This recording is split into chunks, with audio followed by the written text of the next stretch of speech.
اور لڑکی کے چہرے پر اداسی چھا گئی۔ جناب میرے والدین مر چکے ہیں، اس نے اپنے خشک ہونٹوں پر زبان پھیرتے ہوئے کہا، اور میں بھی ایک لمحے کے لیے اداس ہو گیا۔ اوہ مس سوزی، مجھے سن کر افسوس ہوا ہے۔ کوئی اور بہن بھائی وغیرہ؟ میں نے پوچھا۔ جی ہاں، 2 بہن بھائی ہیں، دونوں بورڈنگ میں زیر تعلیم ہیں۔ ہفتے میں 1 دن وہ گھر آتے ہیں، ورنہ میں گھر میں تنہا ہوتی ہوں۔ مس سوزی، آپ کو یہاں سے کافی دور ایک بستی میں رہنا ہوگا، کیا آپ اس کے لیے تیار ہیں؟ جی ہاں، میں تیار ہوں۔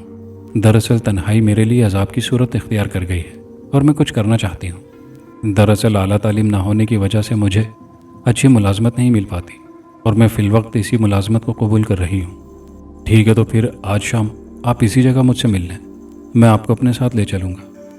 اسی شام سوزی میرے ساتھ اس عمارت میں چلی آئی۔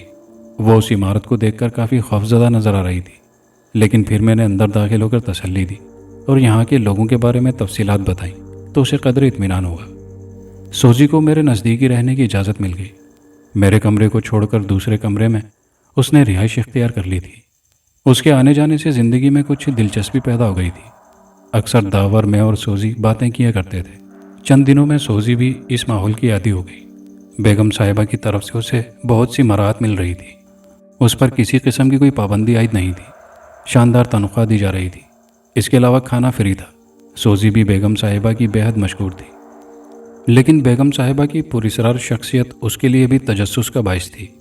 اسے صرف باورچی خانے تک کی اجازت تھی اور بس، باقی حصے سے اس کا کوئی تعلق نہیں تھا۔ بیگم صاحبہ کے لیے کھانا وغیرہ لے جانا داور کے سپرد تھا۔ سوزی کو اس کی اجازت نہیں تھی۔ سوزی نے آج تک بیگم صاحبہ کو نہیں دیکھا تھا، اور میری تو خیر بات ہی دوسری تھی، لیکن بیگم صاحبہ کے بارے میں اسے خاصا تجسس تھا۔ ایک دن جب داور کہیں گیا ہوا تھا، وہ مجھ سے کہنے لگی، مسٹر مسعود، یہ بیگم صاحبہ آج تک میری سمجھ میں نہیں آ سکی، آخر یہ اس قدر تنہائی میں زندگی کیسے بسر کر رہی ہیں؟ عادت پڑ گئی ہے سوزی، خود میرے لیے بھی وہ بے حد پراسرار ہیں۔ میں خود ان کے بارے میں خاصے تجسس کا شکار رہا ہوں، مگر اب میں نے ان کے بارے میں سوچنا چھوڑ دیا ہے۔ آپ نے بھی آج تک انہیں نہیں دیکھا؟ نہیں سوزی، تم لڑکی ہو کر نہ دیکھ سکی تو میں مرد ہو کر کیسے دیکھ سکتا تھا؟ یقین کرو، بعض اوقات تو میں محسوس کرتا ہوں کہ اس عمارت میں کسی بیگم صاحبہ کا وجود ہی نہیں ہے، یہ صرف داور کی اختراع ہے۔ میں نے جواب دیا۔ ہاں، مجھے خود حیرت ہوتی ہے کہ وہ کسی کے سامنے کیوں نہیں آتی، لیکن یہ سمجھنا غلط ہے کہ ان کا وجود ایک اختراع ہے۔ گو میں نے بھی آج تک انہیں نہیں دیکھا، لیکن اکثر ان کے قدموں کی چاپ سنی ہے۔ ان اوقات میں جب داور ان کے پاس ہوتا ہے، میں نے ان دونوں کی گفتگو بھی سنی ہے۔ اوہ، ایسی کوشش مت کرو سوزی، اگر کبھی داور نے یا بیگم صاحبہ نے تمہاری یہ حرکت دیکھ لی تو اچھا نہیں ہوگا۔ یوں بھی ہمارے لیے ان کا وجود باعث رحمت ہے، ان کی ذات سے ہمیں آج تک کوئی تکلیف نہیں پہنچی، تو کیا ضروری ہے کہ ہم ان کے لیے تکلیف کا باعث بنیں؟ کیا انہوں نے کبھی تمہیں کوئی تکلیف دی؟ نہیں مسعود، میرا تو روما روما بیگم صاحبہ کا احسان مند ہے، میں آئندہ خیال رکھوں گی۔ وعدہ؟ میں نے کہا۔ ہاں مسعود، پکا وعدہ، سوزی نے کہا، اور بات آئی گئی ہوگی۔ زندگی کے معمولات یوں ہی چلتے رہے، دن گزرتے رہے۔ اس دوران اکبر سے ملاقاتیں رہیں، لیکن اکبر آج تک میری رہائش پر نہیں آیا تھا۔ میں جب بھی اس سے کہتا تو اس کا جواب یہی ہوتا کہ یار وہ بھی کوئی آنے کی جگہ ہے، لیکن سچ پوچھئے تو میں اس جگہ کا عادی ہو گیا تھا۔ سوائے گھر پہنچنے کی دقت کے مجھے وہاں کوئی تکلیف نہیں تھی۔ صبح کا مسئلہ داور نے حل کر دیا تھا، کھانے پینے کی بھی کوئی پریشانی نہیں تھی۔ یوں بھی بیگم صاحبہ کا گھر میرے لیے بہت ہی زیادہ سہولتوں کا باعث تھا، اور میں کسی نئی پریشانی سے دوچار نہیں ہونا چاہتا تھا۔ اس دن دفتر میں نہ جانے کیوں میری طبیعت خاصی اداس اور مزمحل تھی۔ بڑی دیر تک میں اپنے آپ کو مختلف مشاغل میں الجھانے کی کوشش کرتا رہا، لیکن طبیعت کا اسمحلال دور نہیں ہوا، اور جب کسی بھی طرح نہ بہلا تو یوں ہی بلا مقصد میں نے ادھر ادھر گھومنے کی ٹھانی۔ میرا خیال تھا کہ بازار کی رونق اور گہما گہمی دیکھ کر ضرور کچھ وقت بہتر گزرے گا، لیکن طبیعت پر افسردگی بدستور طاری رہی۔ 5 بج چکے تھے، چنانچہ میں نے سوچا کہ گھر چلا جائے، وہاں جا کر سوزی سے گپ شپ رہے گی۔ چنانچہ میں نے ٹیکسی لی اور گھر کی طرف چل پڑا۔ گھر پہنچا تو خاموشی اور ویرانی نے میرا استقبال کیا۔ اپنے کمرے میں پہنچ کر میں نے کپڑے اتارے، دوسرے کپڑے پہنے اور پیروں میں چپل پہن کر سوزی کے کمرے کی طرف چل پڑا۔ سوزی کے کمرے کے دروازے پر میں نے دستک دی، لیکن کوئی آواز نہ آئی۔ میں نے دوسری بار دستک ذرا زور سے دی، لیکن اس بار بھی آواز نہ تاری۔ کمرے کا دروازہ کھلا ہوا تھا۔ میں نے دروازے کو ذرا سا کھولا اور اندر جھانکنے کی کوشش کی، لیکن پورا کمرہ خالی پڑا ہوا تھا۔ میں واپس پلٹ آیا۔ تھوڑی ہی دیر بعد داور میرے پاس پہنچ گیا۔ شاید اس نے دستک کی آواز سن لی تھی۔ خیریت تو ہے؟ آج آپ جلدی کیسے آ گئے؟ اس نے آتے ہی سوال کیا۔ بس یار آج دفتر میں دل نہیں لگا، بڑی بے چینی سی تاری تھی طبیعت پر۔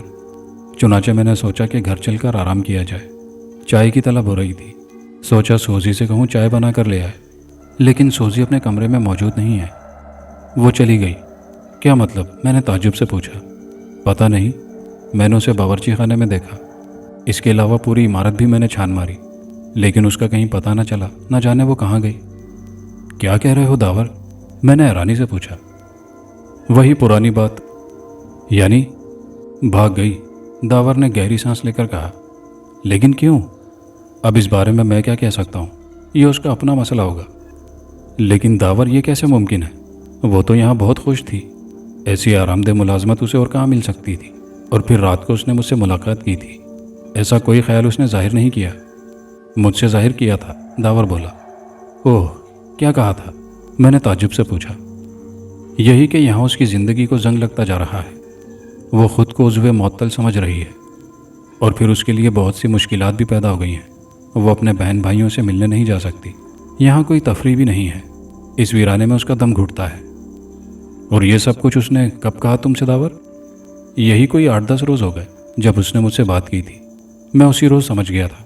بہرحال میں نے اسے سمجھایا کہ اس پورا شوب دور میں اتنی اچھی ملازمت کہاں ملتی ہے، اچھی تنخواہ تمہیں دی جا رہی ہے، ہر سہولت مہیا ہے، گزارتی رہو، ہاں کوئی تکلیف ہو تو ضرور بتاؤ۔ اس وقت میری باتیں سن کر وہ خاموش ہو گئی تھی، لیکن میں نے اس کے چہرے پر الجھن کے سائے دیکھے تھے، اور بالآخر وہی ہوا جس کا مجھے خدشہ تھا۔ مجھے حیرت ہے داور۔ حیرت کی کیا بات ہے صاحب؟ یہاں آنے والی ہر لڑکی دوسرے تیسرے مہینے گھبرا جاتی ہے اور اس طرح کی باتیں کر کے نوکری چھوڑ کر چلی جاتی ہے۔ وہ تو ٹھیک ہے داور، لیکن لڑکی لڑکی میں بھی فرق ہوتا ہے۔ سوزی بہت سلجھی ہوئی لڑکی تھی، اور مجھے تعجب ہے کہ وہ چپ چاپ کہاں چلی گئی۔ یہ آپ کا خیال ہے مسعود صاحب، ورنہ وہ بھی ایک عام سی لڑکی تھی، بالکل عام سی۔ اسے رومان کی ضرورت تھی، وہ کسی مرد کا سہارا چاہتی تھی، اور ظاہر ہے یہ سب کچھ اسے یہاں نہیں مل سکتا تھا۔ مسعود صاحب، اس نے کئی بار مجھ سے اظہار عشق کیا، لیکن میں اس قسم کا انسان نہیں ہوں، داور نے کہا، اور میں اسے حیرت سے دیکھنے لگا۔ یہ کیا کہہ رہے ہو داور؟ ہاں مسعود صاحب، وہ سالی مجھ سے عشق کرنے لگی تھی، لیکن اپنی فطرت میں یہ گندگی شامل نہیں ہے۔ میں نے اسے دھتکار دیا، اور شاید اسی بات پر ناراض ہو کر وہ یہاں سے چلی گئی۔ ارے، میں نے کہا، اور داور دیکھنے لگا۔ مجھے سوزی پر حیرت ہو رہی تھی۔ بے شک داور مرد تھا، لیکن نہایت کری صورت۔ اس کی صورت دیکھ کر میرا خیال تھا کہ کوئی لڑکی اس سے محبت نہیں کر سکتی تھی، لیکن اگر سوزی نے داور سے اظہار عشق کیا تھا تو وہ خود بھی عجیب فطرت عورت تھی، ورنہ عمر وغیرہ کے لحاظ سے میں داور سے کہیں زیادہ بہتر، تندرست اور شکل و صورت میں خوبصورت تھا۔ اور سچی بات تو یہ تھی کہ اس عمارت کی وحشت ناک تنہائی سے گھبرا کر میں نے کئی بار سوزی کو اس انداز میں ٹٹولنے کی کوشش کی تھی، لیکن میرے سامنے وہ بالکل ٹھس ہی رہی تھی، اور اس کی سرد مہری کو محسوس کرتے ہوئے میں نے اس کا خیال چھوڑ دیا تھا۔ لیکن یہ جان کر مجھے انتہائی حیرت ہوئی تھی کہ موصوفہ داور سے عشق کرتی تھی۔ چند منٹ تک میں ان خیالات میں ڈوبا رہا، پھر داور کی آواز نے مجھے چونکا دیا۔ کیا سوچ رہے ہیں مسعود صاحب؟ کوئی خاص بات نہیں، بس سوزی کے بارے میں سوچ رہا تھا۔ اگر تم کہو تو میں اس سے اس کے گھر ملنے کی کوشش کروں؟ اس طرح خاموشی سے اسے بھاگنے کی کیا ضرورت تھی؟ اگر جانا ہی تھا تو باقاعدہ کہہ سن کر جاتی۔ نہیں مسعود صاحب، اس کی ضرورت نہیں ہے۔ پھر بھی داور، ہمیں کوئی نئی ملازمت تو رکھنی پڑے گی نا۔ اگر سوزی ہی دوبارہ آ جائے تو اس میں کیا حرج ہے؟ حرج تو کوئی نہیں ہے مسعود صاحب، لیکن بیگم صاحبہ کا ایک اصول ہے، جانے والے سے وہ کوئی دلچسپی نہیں رکھتی، وہ کسی قیمت پر اس کا یہاں آنا پسند نہیں کریں گی، اس لیے اس کے ذکر کو جانے دو۔ پھر کیا ہوگا؟ میں نے پوچھا۔ فی الحال میرے ہاتھ کا کھانا، میرے ہاتھ کا ذائقہ، داور نے بھونڈے انداز میں ہنستے ہوئے کہا۔ ہاں یار، کھانا تو تمہارے ہاتھ کا بے حد شاندار ہوتا ہے، میں نے بھی ہنستے ہوئے کہا، اور بات آئی گئی ہو گئی۔ کافی دن گزر گئے، داور کھانا پکانے کا ماہر تھا، وہی بیگم صاحبہ اور میرے لیے کھانا پکاتا رہا۔ سوزی کے جانے کے چھٹے دن داور نے مجھ سے بات کی۔ نئی ملازمہ کا کیا ہوگا مسعود صاحب؟ جیسا تم کہو، آپ اخبار میں اشتہار دے دیں اور کسی لڑکی کو ارینج کر لیں۔ نہیں داور، میرا خیال ہے یہ کام تم بہتر طور پر خود ہی انجام دے سکتے ہو۔ کیوں مسعود صاحب؟ بھائی میرے لیے پہلا ہی تجربہ خاصا تلخ ثابت ہوا ہے۔ کیا مطلب؟ میں سمجھا نہیں مسعود صاحب۔